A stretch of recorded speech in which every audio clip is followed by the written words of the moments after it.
founder of Yes2college, 5 years ago now. This is the 6th annual program, as Ms. Sims mentioned. But so excited that all of you are here. Just to get a feel for everyone in the audience, how many of you are in middle school? Awesome, early start. How many of you are finishing up your freshman year of high school? Very cool. How about sophomores?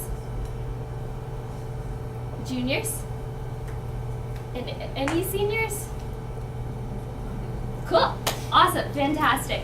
Well, it's great to have all of you here, and I hope you all are able to take away something that you find useful. But I thought I'd make a couple remarks on why we started Yes2college 5 years ago. At that time, I was actually going through the college application process. So I actually just graduated from Georgetown 2 weeks ago in Washington, D.C. So it feels strange to be done with college. But believe it or not, when Yes2college started, I was actually applying to colleges, and what happened was at that time I was doing so much research. I had taken all my SATs, my subject tests, IB testing. I was going through the whole process, and as a result, I needed to learn a lot about a lot of different colleges and what the college application process was about. At that time, Target Type 1 had a little bit of extra funding, and they were trying to figure out what to do with it. So we decided to combine forces. How about take the knowledge that I had to gain and then share it with a wider audience that could find that useful? And what I learned at that time was that while I was concerned about college just in the sense of applying for college, figuring out where I wanted to go, a mom came and told me, you know, your parents must be so worried about sending you far away for college. And I said, yeah, like, they're going to expect me to call every day. They're going to try to visit as much. They're going to want me to come home as much as possible. And she said, yeah, for them, it's the concern of sending you so far away just because you're their daughter. They don't want you to go so far away. But for her, the concern was that plus the idea of her son who had diabetes. Where was he going to get that medical attention? If there was an emergency, what happens if she's not within driving distance, or if she has to be somewhere remote worrying about what's happening to him? And that's when I realized that when you have diabetes or when you have any kind of chronic illness, there's a lot that goes into planning your life. And it's not necessarily something that holds you back or reduces your potential in any way, but it's some other consideration along the process that I had never had to make, and that changed my perspective. I've always had a lot of respect for children who had grown up with diabetes. I mean, as long as I can remember, I've had my dad come back and tell me about his phenomenal patients, how they manage their diabetes, all the fantastic things that they achieve every single day. And for me, that had always been an inspiration. If these kids can do it, why can't I do it? I should strive to be better just like they do every day. But one thing that you should remember, and I don't know if this is told to you enough, is that those of you who are growing up with diabetes, who have been diagnosed, the families and the siblings, what you learn from a young age is this idea of incredible discipline.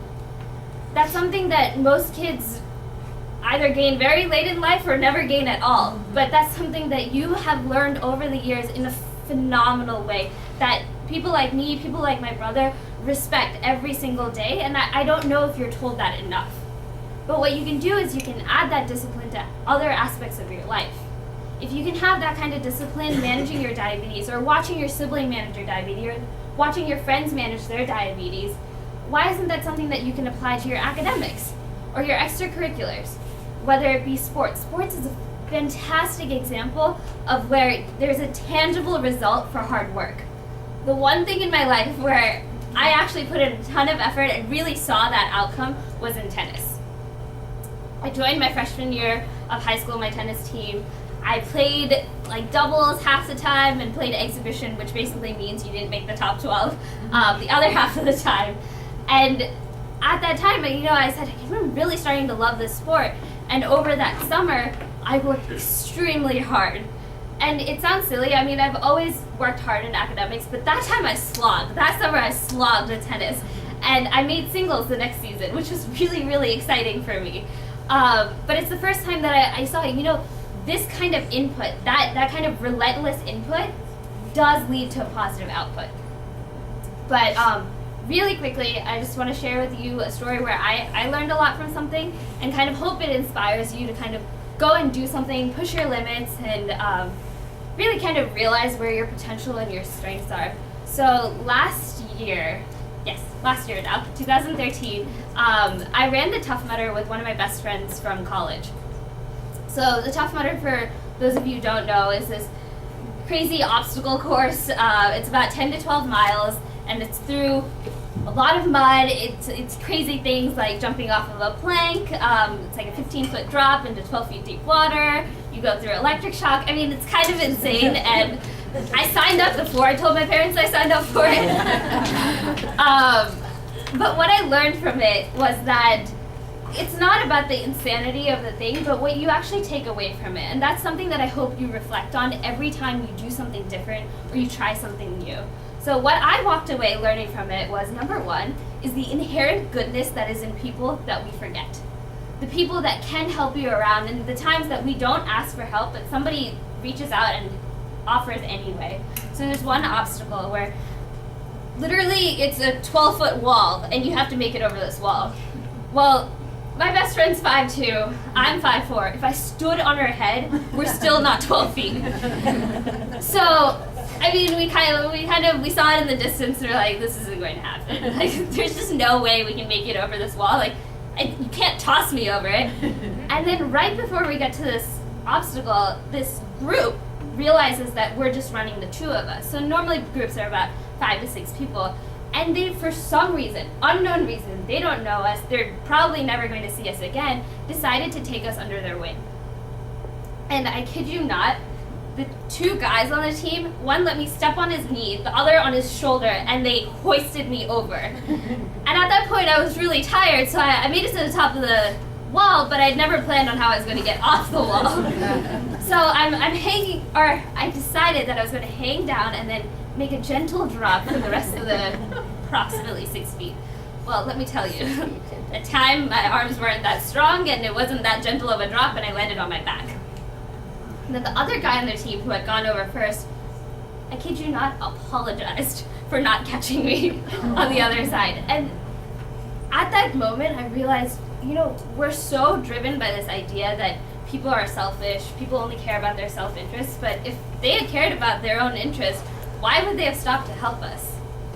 They had no reason to, no obligation to, and we wouldn't even be able to thank them properly, but they did it anyway. And one of the second things I realized was, whatever you can share with those that you love makes it that much more special.